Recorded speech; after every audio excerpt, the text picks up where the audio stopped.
Hi all, welcome to my channel. Today we'll discuss about the Dbms SQL Viva. Okay. So what is the first question? What is mean by database? A database is a systematic collection of data. Okay. What is mean by database? It is a systematic collection of data. Important point. Remember, a systematic collection of data is called as a database. Second question, what is mean by database management system? Okay, so in the previous slide we discussed about the what is mean by database. Now we have what is mean by database management system. So database management system is a software that handles the storage, retrieval and updating of data in a computer system. So in order to store the data,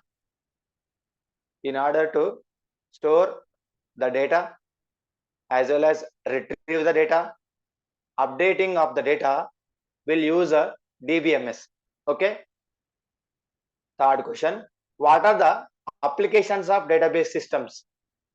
So first one, in banking sector we'll use database, in airlines we'll use database, in the universities we'll use a database, in the telecommunication we'll use a database, as well as in the manufacturing sector we'll use this database. Okay, so there are more number of applications are there. You can see banking, airlines, universities, telecommunications and manufacturing. Okay, now let us move on to next question. What is mean by file? Okay, so file is a collection of records. Collection of records is called as a file. Okay, what is mean by file? File is a collection of records. Next question, what are the advantages of file system? Okay, so the file system advantages are it is cost friendly, easy to use, high availability. Remember, there are two things. First one is called as file system, second one is called as a DBMS. In the olden days they used file system, now we are using database management system. So the advantages are cost friendly, easy to use, high scalability. Now what are the drawbacks of file system? So the drawbacks of file system are data redundancy, okay, data inconsistency, no data security, data isolation, does not support the concurrent access, limited functionality, data integrity and crash is there but no recovery. These are called as disadvantages of file system. Okay, next question, what are the advantages of database management system? Remember, the drawbacks of file system will become the advantages of database management system. Those are controlling data redundancy, data inconsistency, data security, data isolation, support concurrent access, more functionality, data integrity, crash and there is a crash but it is a recovery is there. So these are called as advantages of DBMS. Next one, what is mean by data redundancy and data inconsistency? So data redundancy means same data can be stored at multiple places. Same data can be stored at multiple places is called as a data redundancy. And second one is the data inconsistency. Mismatched multiple copies of same data is known as data inconsistency. So what is meant by data redundancy? Same data will be available at different locations. These are called as data redundancy. And data inconsistency means mismatched multiple copies of same data. Suppose there is a same data is there, but this data is not similar to this one. This is called as a data inconsistency. So same data is available at multiple places is called as data redundancy. Mismatched multiple copies of same data is known as a data inconsistency. Okay, so next move on to next question, what are the types of abstraction? So remember, there are three types of abstractions. First one, data abstractions. First one is the physical level. Second one is the logical level. Third one is the view level. In physical level, we are going to display what data is stored. In logical level, we are going to have, in physical level, we are going to have how the data is stored. In logical level, what data is stored. Okay. In the view level, there are different views at this level that define parts of overall data. It defines the overall data. Now you see levels of data abstraction. This is a diagram. This is a physical level, logical level, and view level. So this is a lowest level of physical data abstraction. It is the middle level. It is the middle level. It is the highest level. So these are called as data abstraction in DBMS. Next question. What is meant by entity? Entity refers to an object or thing that exists in the real world. Okay, it is an object that exists in the real world. So entity is an object that exists in the real world. So the examples for entities are customer is an entity, car is an entity, pen is an entity. So it is a object. Next question. What is meant by entity set? It is a collection of similar entities. Remember, what is meant by entity set? It is a collection of entity sets. There are two types of entity sets. First one is called as strong entity. Second one is called as a weak entity. Okay. Next question. What is meant by weak entity set? A entity set that does not have primary key is called as a weak entity set. The entity set which does not have any primary key, okay, that is called as a weak entity. Suppose in the entity set, if it does not have primary key, we can say this is called as a weak entity. Okay. Next one. What is meant by functional dependency? It is a constraint that specifies the association relationship between the set of attributes. Okay. It is a constraint that specifies association or relationship between set of attributes. So remember, what is meant by functional dependency? It is a constraint that specifies the association or relationship between the set of attributes. So relationship between set of attributes is called as a functional dependency. There are two types of functional dependency. First one is a trivial. Second one is the non-trivial. Next question. What is meant by SQL? So SQL stands for structured query language. It is used for storing, managing the data in RDBMS, which is called as relational database management system. So what is the full form of SQL? SQL is the structured query language. Next one. What are the database languages? Now you see the database languages are DDL, DML, DCL, and TCL. The full form of DDL is data definition language. The full form of DML is data manipulation language. The full form of DCL is data control language, and the full form of TCL is transaction control language. In the DDL we have create, in the DDL we have drop, truncate, rename. But when you see data manipulation, select, insert, delete, update. In the data control language, we are going to have grant and revoke. In the TCL, we have rollback and commit. So remember, the create is used to create the table. Drop is used to drop the table, delete the table permanently, including attributes. Truncate also delete the rows, and rename. It is used to rename the table. In the manipulation, we have data manipulation language. We have first one is select.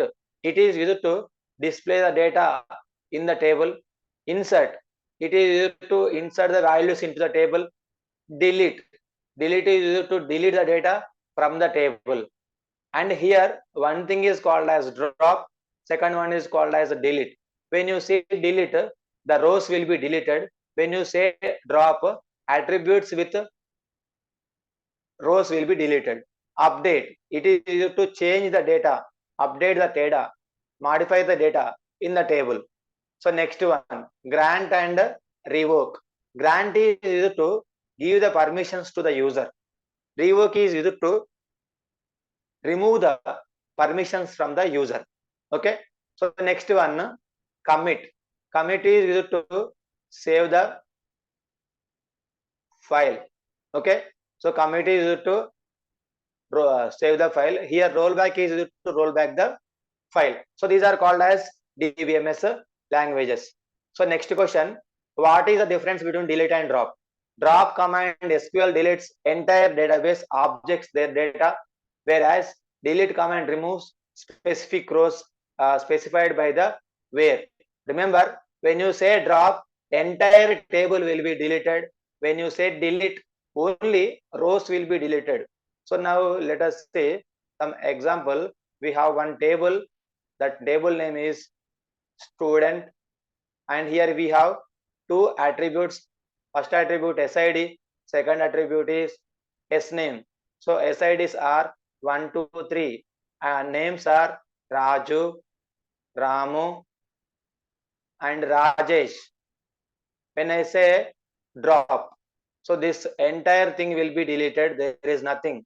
When I say drop table student, so everything will be, there is nothing.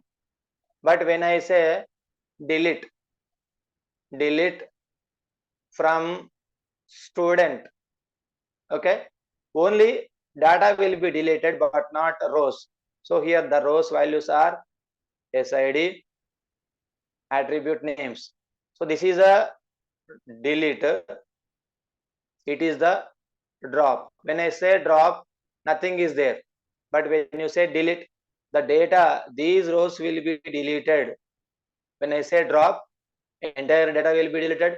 When I say delete, only these rows will be deleted, and this SID, SName remains constant. Okay.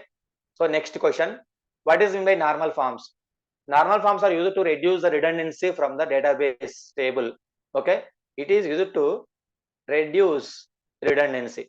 There are different types of normal forms: first normal form, second normal form, third normal form, BCNF, fourth normal form, and fifth normal form. When I say first normal form, a relation is first normal form if it contains atomic values. Okay, atomic values. Compulsory it should have different values. Second normal form, a relation is said to be second normal form. It must be in first normal form, as well as it should have fully functionally dependent on primary key. Okay. Third one, a third normal form is a third normal, it should be in second normal form, and no transitive dependency. And BCNF, it is a stronger definition of 3NF. So when you say stronger of 3NF, this is a boys code normal form. And fourth normal form, a relation will be in fourth normal form. It is a boys code normal form and no multi-valued dependency. So when you say fifth normal form, it is in fourth normal form and it does not contain the joint dependency. So remember, in the first normal form, atomic values will become, and second normal form, fully functionally dependent, important key attribute. And when you say third normal form, no transitive dependency. And in the BCNF, when there is a extends to y, x is a super key, important word, just remember, extends to y, x is a super key. Fourth normal form, no multi-valued dependency. Okay, fourth normal form, no multi-valued dependency. Fifth normal form, it does not allow the joint dependency. So these are called as normal forms. Next question, what are the advantages of normal forms? Advantages of normal forms are, normalization helps to minimize the data redundancy, very important. It minimizes the data redundancy, greater overall database organization. So we can organize the database.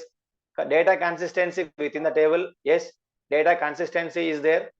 Much more flexible data design. So it will give the more flexible data design. Okay. Next question. What is meant by view? A view is a virtual table. View is a virtual table. So here is a syntax: create view name as select columns. Let us say one table student. Okay. So here SID, SName are there. 1, 2, 3. Raju, Ramu, Rajesh. Okay. Rank is there. Let us say 100, 101, 102. So when I say view, it is a virtual table. You want to display the part of table. Suppose I want to display only SIDs and rank. Okay. Then I can use view. Very, very important word. So how to write this one? Create. Okay. View. So view name. What is the name of the view name? Let us say V1 student. Sorry, select. So here column names. The column names are, let us say, SID as well as rank. SID, comma, rank from table. What is the name of the table? Table name is here student. Okay. So here when I say create view name, I select where this value is there. So we can have view. So after completion of this one, we are going to have two values. First one is the SID, second one is the rank. So this is called as view. Next one, what is the difference between candidate key and super key? So a minimal super key is called as a candidate key. Very, very important word. A minimal super key is called as a candidate key. So what is in the super key? Super key is the set of attributes that can determine uniquely, okay, is called as a super key. Second one, next question, what is the difference between primary key and foreign key? So primary key is used to identify the each record. Okay, it is used to identify each record, while foreign key is used to relation between two tables. Okay, suppose there is one table is there. In the table I want specify any column. Suppose I want to identify this table, I can use primary key. Okay, so here let us say SID, SName, rank. So here SID is a primary key. Okay, it is used to identify the table, where foreign key is used to relationship between two tables. Suppose I want to make a relationship between these two tables, we can use foreign key. So in primary key, the keyword is primary space key. In foreign key, we are using references. Okay, very, very important term, references. Next question. This is a relation between super key, candidate key, and primary key. You can observe. Next one, what is the use of like operator in SQL? So SQL like operator is retrieve the data column of a table based on a specific pattern. Now you see, select column 1, column 2 from table name where like pattern.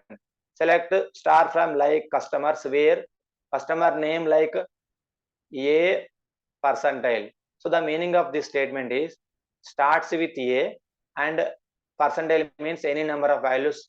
So whatever the starting with a and remaining values, all values will be displayed. Suppose instead of a percentile, if I say a underscore, it will give only one value. Remember, there are two things. One is called as underscore, second one is called as a percentage. Underscore means one character, percentile means any number of characters. Okay, so this is called as like. Like is used to display the pattern. Suppose in employee table there are 100 rows are there. Okay, I want display whose name starts with a, then I can use like. So a percentile, it will give all the employee details whose name starts with the a. Okay, next question, what is meant by transaction and what are the ACID properties? So a transaction is a unit of instruction or set of instructions that performed logical unit of work. Okay, so transaction will work will perform logical unit of work. So acid is there, atomicity, consistency, isolation and durability. Very, very important. Acid properties, atomicity, consistency, isolation and durability. Okay, let us move on to next question. What is the use of group by in SQL? Group by is used to group the rows based on the value of columns. Okay, so we are going to group the rows based on the columns. Next one, what are the aggregate functions in SQL? Very, very important. Remember, the aggregate functions performs a calculation, very, very important, on set of values. Okay, so the commonly used aggregate functions are min, max, count, average and sum. These are called as a aggregate functions. Suppose I want to display minimum salary from the employee table, then I can use select min of salary from employee.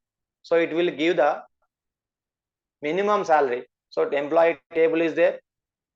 So out of all values, it will give the only minimum salary. So this is called as what we have aggregate functions. Remember, it is used to perform a calculation. It is used to perform a calculation. Okay. The next question, what is mean by ER diagram? This is called as entity relationship, which helps to understand the relationship between two tables. So in order to identify the relationship between two tables, we are using ER diagrams. Okay. So remember, there are the symbols are there for ER diagram: rectangle, ellipse, diamond, line, double ellipse, double rectangle. Now you see the symbols are there, how to represent diamond, line, double ellipse, double rectangle. Remember, by using this rectangle, we can represent entities. By using this ellipse, we can represent attributes. So it represents the relationship between among the entities, and it is the attributes to entities and entity sets with other relationship sets. This is a multi-valued, very, very important. So when you write something like this, this is called as multi-value dependency. Okay, but when you see this one, this is called as a weak entity. Very, very important one. Weak entity. Double rectangle is called as a weak entity. So this is called as a ER diagram symbols. Next one, what is the use of index? So a SQL index is used to retrieve the data from database very fast. So in order to access the data very fast, we will use index. The syntax is create index, index name on table column 1, column 2. So the table is there, whatever the indexes, whatever the columns you can retrieve, you can use this index. Okay. Next question, what is meant by schema and instance? Very, very important. So schema nothing but the overall design of database is called as a schema. The overall design of database is called as a schema. The overall design of database, very, very important word. This is called as a schema. Instance basically refers to collection of data and information. Okay, the database stored at a particular moment. Very, very important. The overall design is called as, remember, the overall design is called as schema. The data that is stored at a particular moment is called as a instance. Okay, so this is called as a schema and instance. Next question, what is meant by serializability? A serializability property of system that describes how the different process operates shared data. Okay, so there are two types of serializability. One is called as conflict, second one is called as a view. So remember, serializability, it is used to show the how the different processes operates, how the different process operates the shared data. Okay. Next one, what is the difference between relational algebra and relational calculus? The important thing, relational algebra is a procedural language. Okay, it is a procedural language. In relational algebra, the order is specified in the which operations are to performed. So these are called as relational operators: selection, projection, union, set difference, Cartesian product, rename. Okay, so here Projection. Select is used to retrieve the rows. Projection is used to retrieve the columns. Union. It is a union between two data values. Set a difference. It will give the difference. It will give the Cartesian product and it will rename the particular table. Second one, what we have next one, relational calculus. So relational calculus is a non-procedural query language. Remember, relational algebra is procedural and relational calculus is a non-procedural. Okay, so there are two things in a relational calculus. First one is a tuple relation. Second one is a domain relational calculus. Okay. Next question, what is the use of trigger? So trigger is a stored procedure that automatically invokes when the special event in the database, very important. Trigger means an event, so it invokes automatically when special event occurs. So syntax, you see, create trigger name, before, after, insert, delete or update on for each row, set of SQL statement. This is called as a trigger. Remember, trigger is an event. Okay, suppose you want to display any event in the table, then you use trigger. Create. So this is a syntax. Create trigger name. You want before or you want after. You want while inserting or updating or deleting. So you must include here table name for each row, and you can mention the SQL statements with some condition. This is called as a trigger. So this is all about the important Viva questions for DBMS. Okay. So if you have any doubts, you can ask me. And thank you for watching this video. If you have any doubts, you can ask me. Thank you.